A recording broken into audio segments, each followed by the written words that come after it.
Coming up on today's wrestling news, the real reason why WWE decided to unify their world titles. Tony Khan explains the All-Atlantic Championship. Could Paige be heading to Impact Wrestling? And Sasha Banks has a new look. I'm Adam Wilborn. And I'm Phil Chambers. And this is the news. Right, let's start off with some ridiculous story about the real reason why WWE decided to unify their world titles. Of course, Roman Reigns beat Brock Lesnar, main event, WrestleMania. He is now the... I forget what they're calling it. Undisputed WWE Unified World Champion. All the words together, basically. He's got all the belts. He does the We the Ones.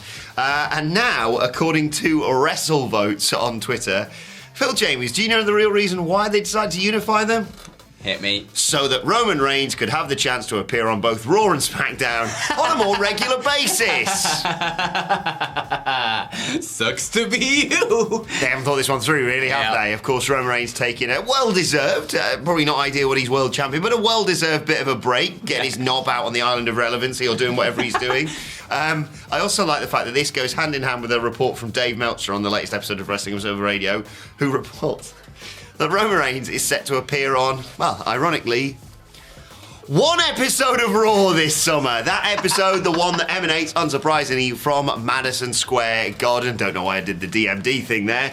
But yes, the reason why they went, let's put them all together is probably because, you know, Roman's the biggest guy in the company in their eyes, but also, yes, so they could have him flip-flop between both shows, and it would make more sense than just the quarterly branded invitational, whatever bollocks they were going to call it that week. That obviously hasn't happened, Phil Chambers. Yeah, I mean, that as logic makes sense. You would like that. He's the biggest star on your show by far, so you may as well have him go to both shows. It's just, they probably should have spoke to him about it before they did this plan and understood. You're not planning to take any time off, are you? Yeah. From his own life, and not just what they assumed would be the case, because it's really backfired. Yeah, in a weird way, it has, obviously, but it also hasn't. I think that the quality of the output on Raw and SmackDown has arguably improved quite a bit. Raw, certainly, maybe not this week's, but mostly Raw has got a lot better since they took the men's world title off that show, which is strange. It's one of those things where when WWE backs itself into a corner, it normally does much better. Yeah. Like with the Saudi plane nonsense. That SmackDown was amazing. Oh, so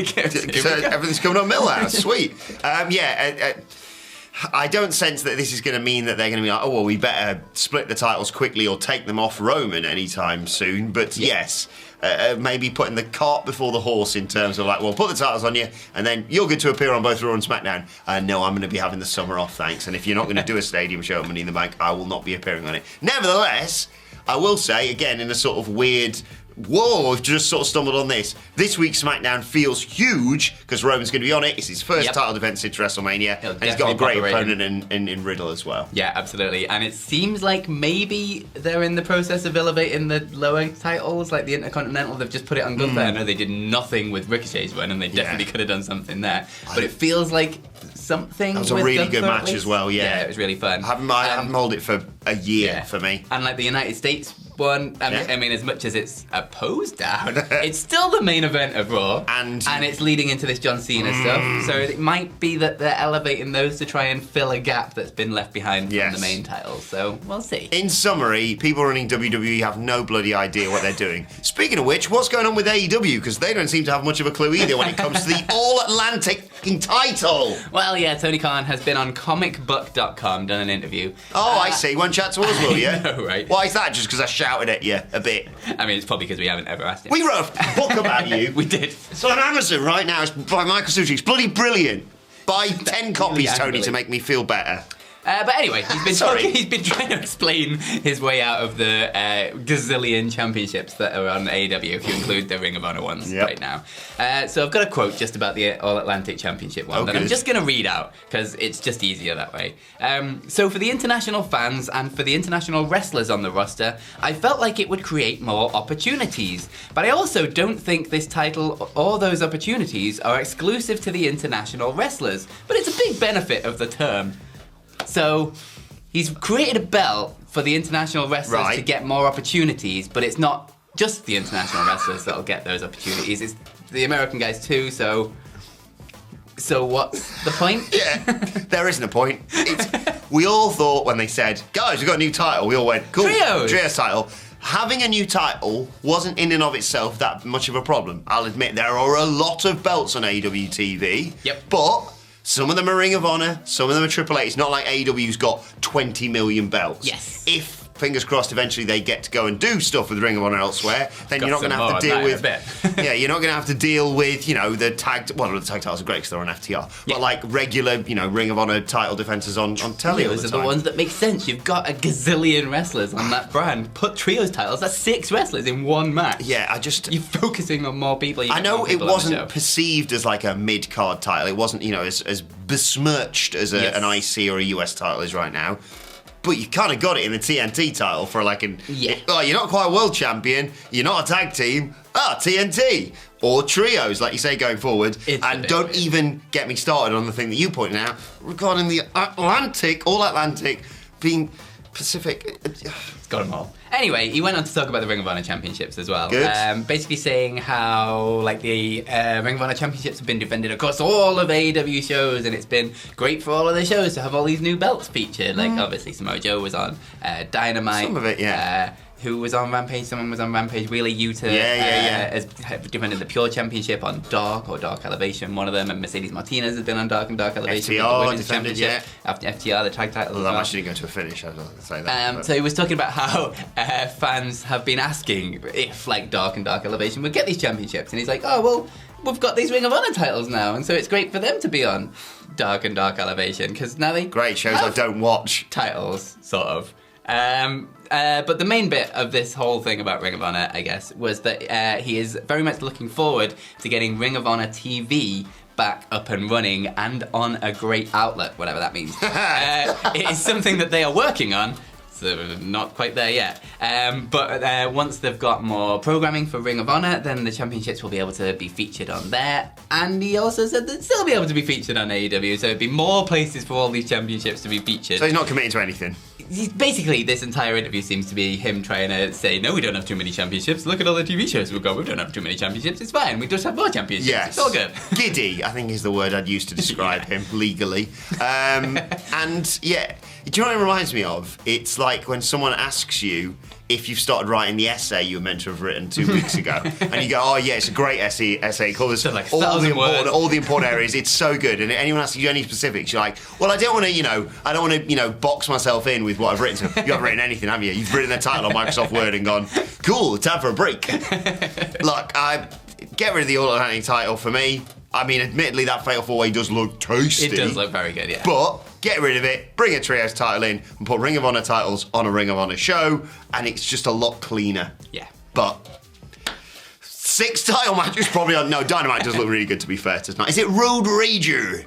I think tonight. Which is where they just inexplicably chuck titles on fine with it, to be honest. Weekly TV. But if I get Wardlow killing 20 guys in one... versus Wardlow. It's a pass from Wilborn. Hells yes. Right, let's talk a little bit about Paige. We've been talking a lot recently about the fact that she is set to depart WWE. I believe her contract runs out, yes, July 7th. There's been loads of speculation about what's going to be going on with her next. She's even suggested it herself. And now the lovely Gail Kim, I think it's fair to say friend of the channel. She was absolutely definitely. She's fantastic very, to chat very to. nice whenever we see her. She's been chatting to SE Scoops a little bit about Paige and potentially having her on Impact, of course, because Gail Kim is a producer there. She says, I have nothing but respect for her in and outside of the ring, and hey, if she wants to come over to Impact Wrestling, I feel like the door is open. So come on over, Paige. Paige, of course, was forced to retire, unfortunately, in 2018 due to neck injuries, but there has constantly been speculation since then, and lots of people coming back from neck injuries, although, just to remind everyone, they are all very much individual cases. It's just not like, well, Edge's neck's fixed, so I guess every neck is fine now. But... look, if WWE aren't going to have her back in the ring, that's, a company decision and what have you. But I'd love to... she was one of my favourites back in the day. I'd love to see her back in the ring. And Impact is a door, speaking of doors, you said there, to AEW as well. Yeah, this does kind of feel a little bit wild speculation for me on this part. Like when Daniel Bryan was like shopping around to different doctors trying to find someone who'll clear him somewhere so he can just get on with this wrestling thing. But it's been a long time with Paige in WWE. Like a statement that she put out, she was thanking WWE for keeping her on for so long after her injury, and she has done, and she's done like a bunch of different things that are behind the scenes and in front of the camera since the injury, and it feels like they've been really good to her throughout all this process. She's a great GM, wasn't she? She was really good. And then they just went, nah. Yeah. Idiots. So this feels like her... She definitely said in the thing, she's not saying never to an in-ring return. It's obviously something that she really, really wants to happen. And arguably, she's probably had some indication from a doctor. Yes, that exactly. It may be feasible. Just more maybe than just not being like WWE's waking up and being like, well, my neck feels fine now. Yeah, which feels like WWE's doctor, at least recently, has been a bit more... like harsher judgments than other doctors elsewhere. Like they overcompensate maybe, yeah. So maybe she's just not allowed to do it within the WWE system, and this is her way of getting out of that so she can go do in-ring stuff elsewhere. And if that is the case, she's going to be pretty much welcome wherever the hell she goes, isn't it? She's not going to be wanting for offers. Love to see her in Impact. It might be a good spot for her, you know? Yeah, absolutely. She's got a lot to offer wherever she goes, and I hope, wish her all the best. Yes. And hi, Gail Kim. She was absolutely lovely when we met her over the WrestleMania weekend. God, she's great. Let's talk about Sasha Banks. Me next, isn't it? Yeah, let's talk about a photo. So Sasha Banks has debuted a bit of a new look recently. She was off getting laser eye surgery. Why anyone would ever get laser eye surgery, I have no idea. Glasses are the best. Yeah, my face is really boring if I didn't have glasses. Yeah, mine too. Glasses are ace. Everyone should just have glasses. It's way better. Yeah. I've had ones without any glass in them if you want. Yeah, you can. Anything, just they go for add it. a feature to your face. They do, they're good. But anyway. Hey, big fan, big fan.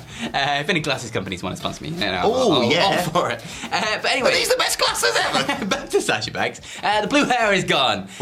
She put up a picture, or she didn't put up a picture, she put in pictures from the laser eye surgery when she was getting it done, and she's gone back to the sort of brown hair, the sort of more natural look. Very similar to the look that she did when she left last time, when she buggered off to Japan to go do some training over there for a bit when she was not happy with WWE. It feels very much like, this is my checked out look. Yeah. But it's the first post she's been in since this all kicked off as well, since her and Naomi left originally. So it just feels like this definitely isn't any kind of statement on her position in WWE. No. She can just dye it back and move back tomorrow. Like, it's not hard to get Or she can just have brown hair. Or she can just have brown hair. But it definitely feels like her checking out of that Sasha Banks character for a bit. Yes, exactly. And Naomi posted that inspirational video on Instagram or whatever it was a few days back as well. It looks like they're absolutely fine with not being back in WWE. Look, selfishly... And I obviously want this to be when they want to come back and when all parties have worked things out. Yep. I want to see Sasha Banks and Naomi back in WWE ASAP. Yep. Especially with Money in the Bank on the horizon and 100%. The intrigue that would bring. Sasha Banks. But way too good to be just sat on the shelf. I don't know how long it takes to get... I remember Punk in his famous Colt Cabana thing talking about it takes a while to get over laser eye surgery. You really shouldn't be getting hit in the face with it. So maybe don't expect Sasha Banks back anytime soon. But live your life. Yeah, 100%. But more importantly, wear glasses. Yeah, okay. Everyone. Right, let's move on to your Twitter questions. At WhatCulture WWE, of course, you want to get in touch with us. First question today comes from Jessica Rich, who writes, why does the Money in the Bank qualify matches for the women seem to be tag team matches while men get singles matches? Annoying. Let's see the talented women shine in singles division runs already. Oh, hashtag King of the Mic. Thanks, Jess. I will say... getting a tag team match to qualify for it is better than what they did last year when all the men got big, long qualifying matches and all the women were just like, you're going to be in the match now. Yeah. And I think the year before that, they did do qualifying matches, but they were all like 30 seconds long. Yeah. I mean, this was like 4 minutes, but that's still probably more than the women normally get. The women's right match, the match that Lacey Evans won with the women's right was like that was 2 minutes. Yeah, that was not long at all. But who knows? Look, it's bad. Maybe we're getting ahead of ourselves. We're getting Becky versus Asuka 1-on-1 next week. So, they're mixing it up and they're trying to get... I mean, I wouldn't... No offence, but I wouldn't want to see an individual match for Doudrop to face someone and then Nikki... Like, we all knew that Alexa Bliss... And by the way, what a variety they've got in that women's match right now. They've got a white blonde woman. They've got a white blonde woman and a white blonde woman in Lacey Evans, Liv Morgan and Alexa Bliss. But, I would like to see more singles matches. And I want to see... I think it's 7. I think I saw 7 silhouettes, if I'm right. So you could have a really stacked card for both the men's and the women's Money in the Bank ladder match. Like I said, you've got Lacey Evans, Liv Morgan, Alexa Bliss. They're all contenders. Yeah. One of Becky Lynch and Asuka. They're definitely a contender. Yeah. Like 3 more potential spots in there. Chuck in I keep saying it, Shayna Baszler. Shotzi will do some mad stuff. Be great in the ladder match. She's bonkers. She'd love that. Yeah. Like there is some real potential there. Like, the match itself will be really fun. They always are. They always, like, knock it out the park when they get to the big show. But the lead up to the big show is always kind of dodgy. They did it with the Queen of the Ring versus the King of the Ring. The disparity between the two and the qualifiers and, well, just the entire tournament was wild in terms of the length of the matches and the amount of TV time that they got. It's been a long-standing thing, and it frankly needs to change. Yes. Because it's really bad. Give Becky and Asuka the main event next week. Yeah, 100%. You have to impose down this week, lads. Anyway, second question today comes from Mohammed Zahir, who's verified. Fancy. Congratulations to you, Mo. Who says, do you guys think AEW missed a trick by not having Eddie Kingston win the Battle Royal, overcome Mox, etc., and become interim champion? Would have had a ready-made feud with the returning CM Punk. Yes, I was pitching for this originally. Yeah. I get why they've done the Moxley thing. It makes sense. It's nice. His whole run was in the pandemic era, and it's a nice little story. It's easy as well. Yeah. But I just think there's more fun that you could have had with this. It's an opportunity just to throw a kind of wild card into the mix and see what happens. And I think Eddie Kingston would have been a great one. Visually as well, Tanahashi and Eddie Kingston. No shade being thrown here. They're 2 very different looking gentlemen. Yes, very much so. And speaking of that, you've got to imagine there's some very high up New Japan politics that's going into these decisions as well. This is not just AEW's choice. Yeah, but I'm not complaining. Forbidden Door Moxley versus Tanahashi's going to be mint, absolutely. But yeah, I do think they maybe could have done something like that just to mix it up a little bit. But I also get the argument from some people of like, when Kingston wins the world title, I want it to be the world title and not the interim. But the whole point is you're going to get... Doesn't matter. AJ David gives us our final question of the day. He's giving you a multiple choice scenario here. Says, good morning, legends. Another multiple choice for you. Sorry. Would you rather, A, B, or C this, A, Shane returns, I assume he means McMahon, Shane returns at Money in the Bank and he wins and cashes in beating the Tribal Chief? Nope. Mox is replaced by Shane and wins the AEW title. That one. Or, wait, our third option's coming. WCPW is brought back by Shane and he makes himself champion. Ooh. Definitely not A. Definitely not A. A is out of the picture. I kind of want both B and C to happen. Yeah. B, just because of the chaos that would bring to the world of wrestling. It'd be incredible. There'd certainly be a sequel to this book on this way. Just sit back, put my feet up and enjoy every moment of that. Watch Michael Sidgwick explode. But if Shane wants to buy WCPW and let me direct it again, I'd be down with that too. One more show, please. One more stunner party. Imagine the show opens, the lights come up. Think of all the talent we've had in that company, and then there's just me stood in the ring to open the show, going, quite a huge blab, and then here comes the money. And he stunners me, and that's it. That's the But yeah, B and C.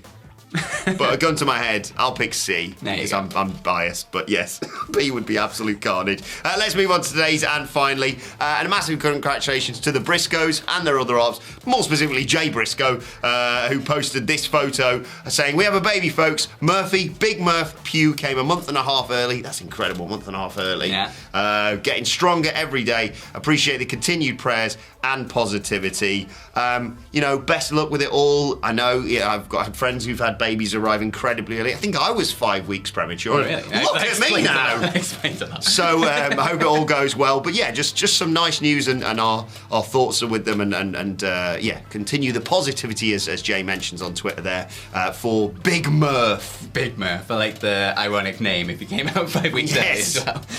I mean, anyone looks small next to one of the Briscoes. Yeah, and also big. I wish I was called Big Murph. Imagine being a part of the Briscoe family. Yeah, that's an experience. That's gonna be a wild upbringing. Also, former WCPW guys. So indeed, synergy. and friends of the channel. Oh, there we go. Right, anyway, let us know. Love. Yes, lovely. Congratulations to them. Right, let us know your thoughts on that and all of today's news stories in the comment section below. Don't forget to like, share, subscribe to WhatCulture Wrestling, wherever you get your podcasts from for daily daily wrestling podcast. We're going to be reviewing NXT 2.0 and looking ahead to a bonkers AEW Dynamite a little bit later on today. Plus, you can let us know your thoughts and Twitter questions on Twitter at WhatCultureWWE. Watch there, follow both of us. Follow Phil Chambers at Phil My Chambers, and you can follow Adam at Adam Wilborn. Follow us all at WhatCultureWWE. But for now, my thanks to Phil Chambers. Thank you for joining us, and we will see you soon. Bye-bye. Whoa.